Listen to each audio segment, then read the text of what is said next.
Buonasera e ben ritrovati con il TG Flash di New Sicilia, di seguito i titoli più importanti del pomeriggio.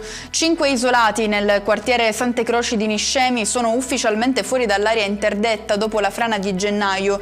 Tirano un sospiro di sollievo i residenti che potranno ritornare nelle loro case. La decisione scaturisce dal quarto rapporto redatto dall'Università di Firenze per conto della Protezione Civile.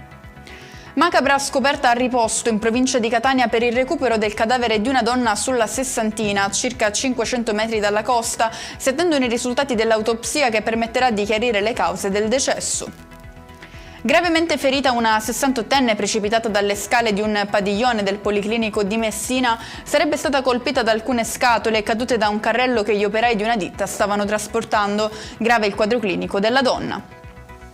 Rinviata di 4 mesi l'udienza davanti al Tribunale del Riesame di Palermo, che dovrà decidere se accogliere il ricorso della Procura contro il no del GIP all'arresto delle sorelle di Matteo Messina Denaro. Le donne sono indagate per procurata in osservanza della pena per aver aiutato il fratello a sottrarsi alla cattura quando era ricercato.